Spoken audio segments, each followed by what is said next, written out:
عليكم ورحمة الله وبركاته.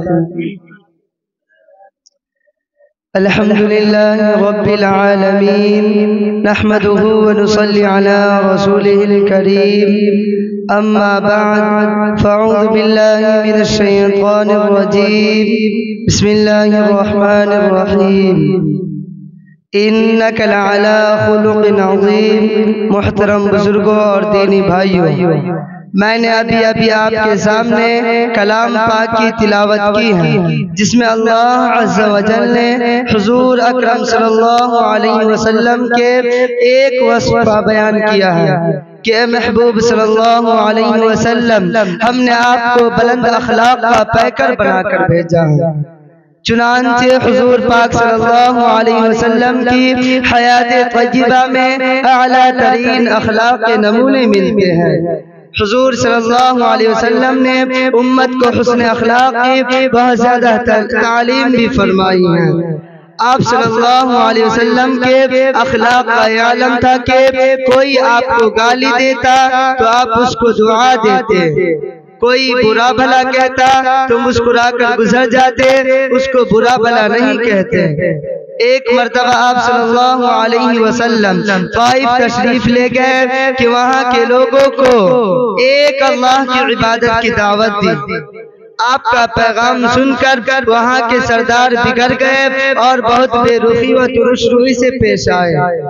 جب آپ واپس ہونے لگے تو شریر اور بدماش بچوں کو پیچھے لگا دیا کہ انہوں نے اتنا پتھر آپ صلی اللہ علیہ وسلم کے اوپر پھینکا کہ آپ کے جسم اثر سے خون جاری ہو گیا اور جوتے مبارک خون سے تر ہو گئے۔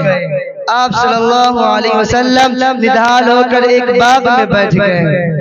اللہ کی رحمت کو جوش آیا اور ایک فرشتہ آپ صلی اللہ علیہ وسلم کے خدمت میں حاضر ہوا۔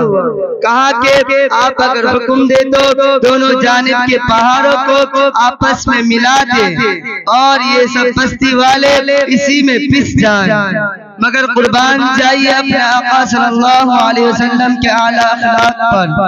آپ نے کہا کہ مجھے پہچانتے نہیں ورنہ ایسا نہ کرتے۔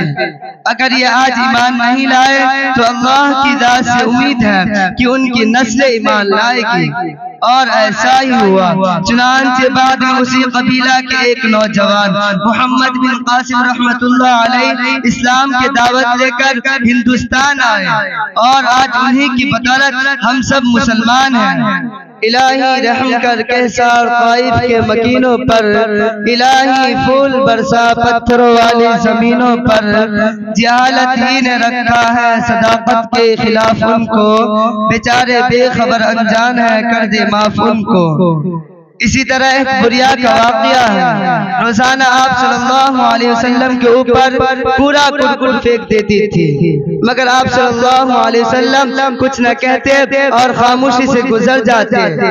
ایک دن وہ بیمار پڑی تو آپ صلی اللہ علیہ وسلم اس کے بارے میں دریافت کیا۔ بیماری کی خبر پا کر آپ صلی اللہ علیہ وسلم خود بریا کی عیادت کے لیے تشریف لے گئے۔ بریا نے جب آپ کو اپنے پاس دیکھا تو اس نے رو رو کر آپ سے معافی مانگی اور اسی وقت ایمان میں داخل ہو گئی۔